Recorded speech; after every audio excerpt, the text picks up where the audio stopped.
Cinema success అనేది నటీనటుల performance, కథ, విజువల్ ఎఫెక్ట్స్ వంటి పలు అంశాలపై ఆధారపడి ఉంటుంది అన్న విషయం అందరికీ తెలిసిందే. ముఖ్యంగా ఒక్కొక్కసారి సినిమాలో కథ లేకపోయినా మ్యూజిక్ పరంగా కూడా మంచి విజయం అందుకున్న చిత్రాలు చాలానే ఉన్నాయి. ఇంకొక వైపు హీరో తన భుజాల మీద సినిమాను మోసుకొస్తూ సక్సెస్ అందుకుంటే, మరోవైపు హీరోయిన్ కూడా సినిమా సక్సెస్ లో భాగమవుతుంది అనడంలో సందేహం లేదు. ఇక సినిమా సక్సెస్ అయింది అంటే ఆ క్రెడిట్ మొత్తం హీరో లేదా ఆ చిత్ర దర్శకుడి ఖాతాలోకి వెళ్ళిపోతుంది. అదే సినిమా డిజాస్టర్ గా నిలిచింది అంటే మాత్రం హీరోయిన్ నటనపైనే విమర్శలు గుప్పిస్తారు.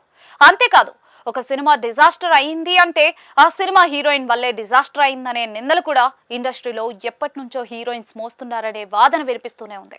ముఖ్యంగా రమ్యకృష్ణ, రోజా ఇలా నాటి తరం హీరోయిన్లను మొదలుకొని ఆ తర్వాత తరం వచ్చిన శృతి హాసన్, పూజా హెగ్డే, ఇటీవల వచ్చిన శ్రీలీల, కృతి శెట్టి లాంటి ఎంతో మంది హీరోయిన్స్ ఐరన్ లెగ్ అనే ముద్ర మోయాల్సి వచ్చింది.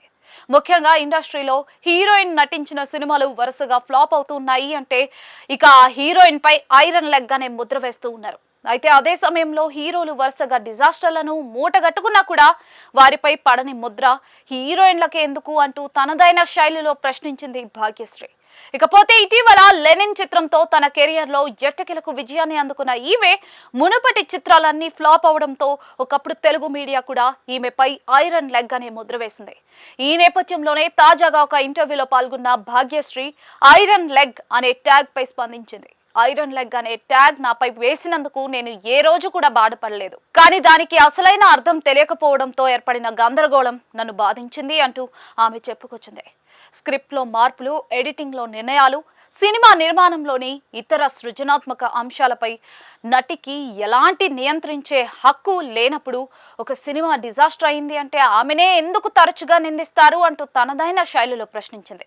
అంతేకాదు, ఇందుకు ఉదాహరణగా ఆమె పలువురు హీరోయిన్లను వెలికి తీస్తూ శృతి హాసన్, తాప్సీ పన్ను, శ్రీలీల వంటి ఎంతో మంది నటీమణులు తమ కెరియర్ లో కూడా ఇలాంటి విమర్శలనే ఎదుర్కొన్నప్పటికీ ఇప్పుడు దృఢంగా నిలబడి ఉన్నత శిఖరాలకు చేరుకున్నారు కదా. సినిమా అనేది ఒక సామూహిక కృషి అని, విజయం లేదా అపజయాన్ని కేవలం ఒక్క వ్యక్తికి మాత్రమే ఆపాదించలేమని తన అభిప్రాయాన్ని అయితే చెప్పుకొచ్చింది. ఒకవేళ సినిమా సూపర్ హిట్ అయింది అంటే ఆ క్రెడిట్ మొత్తాన్ని హీరోయిన్ కి ఇస్తారా అంటూ కూడా అడిగింది. ఏదేమైనా సినిమా ఫ్లాప్ కి కేవలం హీరోయిన్స్ మాత్రమే బాధ్యుల్ని చేయడం కరెక్ట్ కాదు అంటూ చెప్పుకొచ్చింది భాగ్యశ్రీ. ప్రస్తుతం ఈమె చేసిన కామెంట్లు సోషల్ మీడియాలో వైరల్ అవ్వడంతో ఈమె చేసిన కామెంట్స్ ఆలోచింపదగినవే కదా, ఇప్పటికైనా ఇండస్ట్రీలో మార్పు వస్తుందా అంటూ నెటిజన్స్ కామెంట్స్ చేస్తూ ఉన్నారు.